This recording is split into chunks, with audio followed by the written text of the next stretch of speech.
मेरे प्यारे बच्चों, आशा करते हैं कि आप अच्छे नहीं बहुत ही ज़्यादा अच्छे होंगे। पिछली बार की तरह 12th की फिर से एक नई वीडियो के साथ हम आ चुके हैं आपके बीच। और इस बार हम लोग चर्चा करने वाले हैं एक नए चैप्टर का, और एक नया चैप्टर स्टार्ट करने वाले हैं जिस चैप्टर का नाम है पुत्र वियोग। यह बहुत ही अच्छी एक कविता है, जो कि कविता लिखी गई है सुभद्रा कुमारी चौहान के द्वारा, और ये उनका एक बहुत ही प्रसिद्ध काव्य है जिस काव्य का नाम है मुकुल। उसी से खंडित, उसी से मतलब संकलित है, ये उसी में से लिया गया है। और इस पर हम लोग चर्चा भी इस पर अभी हम लोग चर्चा करने वाले हैं। देखिए, समय गवाएंगे नहीं, और इतना बस आपको मैं बताएंगे, ये कविता रचित किया गया है सुभद्रा कुमारी चौहान जी के द्वारा। और हम डायरेक्ट टॉपिक पर आते हैं। लेखक परिचय में तो हम विशेष रूप से लेखक की बातें करेंगे। अभी मैं लेखक परिचय की कोई वीडियोज नहीं बना रहा हूँ बच्चों, मैं समझ रहा हूँ। मैं एक ही बार लेखक परिचय की वीडियो बनाऊंगा, पहले इनके अर्थ को समझिए क्योंकि बहुत ही लंबी कविता है। और दूसरी बात यह है बच्चों कि ये जो कविता है ना, ये कविता बिल्कुल सरल भाषा में दिया गया, यानी कि लाइन बाय लाइन आपको समझ में आने लगेगा। जैसे जैसे मैं लाइन पढ़ूंगा गाऊंगा, आपको लाइन बाय लाइन समझ में आने लगेगा। इस कविता के अंदर एक माता के वियोग को दर्शाया गया है। नाम से ही पता चलता है पुत्र वियोग, मतलब एक माता ना पुत्र के बिछड़ जाने पर, पुत्र जब उनसे दूर चला जाता है तो उस समय की जो उनकी परिस्थिति, उनकी जो दुख होती है ना, उस दुख को दर्शा रहा है। ठीक है, इस पर हम बिना समय को गवाए हुए चर्चा करते हैं और आते हैं। कह रहा है बच्चों, आज दिशाएं भी हंसती है। आज ये दिशा, ये संसार क्या हो रही है? हंस रही है उल्लास विश्व पर छाया। आज दिशाएं भी हंस रही है, चारों दिशाएं, 10 दिशाएं हंस रही है। 10 दिशा होते हैं वैसे, 10 की 10 दिशाएं हंस रही है। पूरे संसार में खुशी का, हर्ष का माहौल बना हुआ है। मेरा खोया हुआ खिलौना अब तक मेरे पास न आया। और ये कह रही है कि आज दिशाएं हंस रही है, संसार पर खुशी छाया हुआ है, लेकिन मेरा खोया हुआ खिलौना, खिलौना अपने पुत्र को कहते हैं, खिलौना करते हैं, वो अपने पुत्र को खिलौना की तरह संभाल करके रखते हैं। छोटे छोटे बच्चे होते हैं ना, खिलौना से कितना ज्यादा प्यार करते हैं, वैसे ही एक माँ अपने बच्चे से प्यार करती है। तो ये कह रहे, मेरा खोया हुआ खिलौना, मेरा जो एक खिलौना खोया हुआ था वो अब तक लौट कर नहीं आया, अब तक मेरे पास ना आया, मतलब लौट कर अभी तक नहीं आया है। कह रहा है, देखिए इसमें होता क्या है ना कि एक पुत्र की असमय मृत्यु हो जाती है, और उसी के दुख, वहीं पर माता का एक दुख प्रकट होता है। उसी दुख के पर एक कविता निकाला गया है। ठीक है, यह एक शोक वाला कविता है, जिस कविता में वो बता रही है कि कैसे एक पुत्र के बिछड़ने के बाद माँ का क्या स्थिति होता है।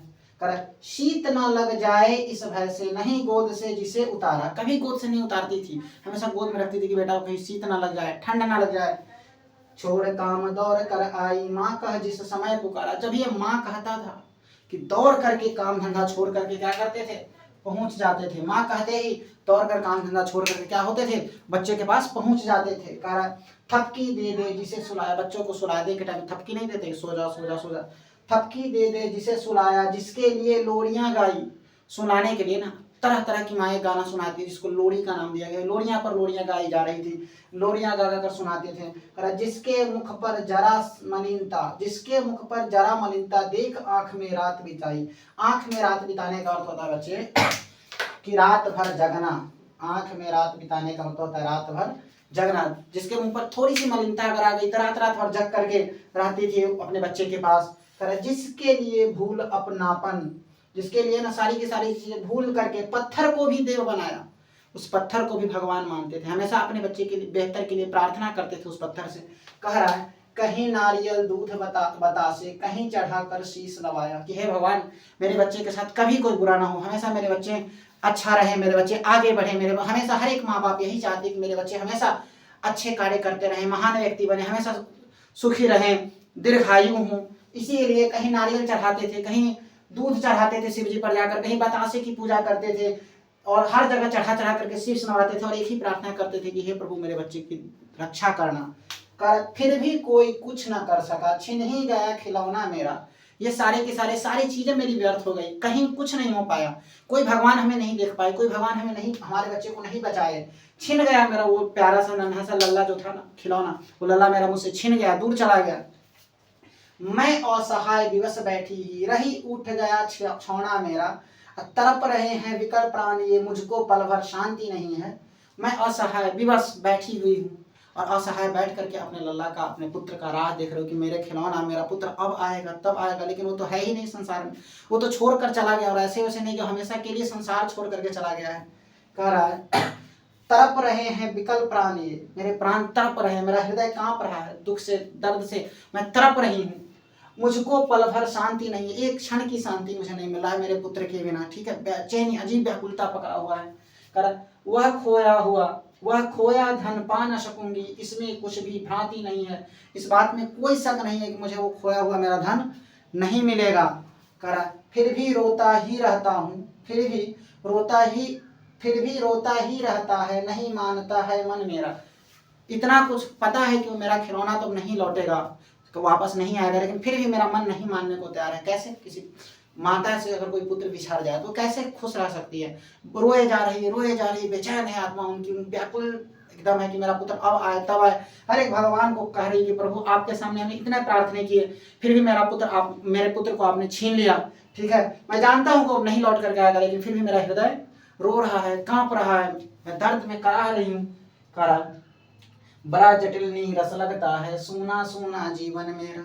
ठीक है, अब मेरा जीवन नीरस, जीवन में कोई आनंद नहीं रह गया, कोई रस का मतलब आनंद, कोई रस नहीं रह गया, कोई आनंद नहीं रह गया, कोई प्रसन्नता खुशी के माहौल खत्म हो चुकी है। सूना सूना जीवन मेरा, मेरा जीवन पूर्ण रूप से सूना हो चुका है। अब जीवन में कोई आशा नहीं है, किसी भी चीज की आशा नहीं है।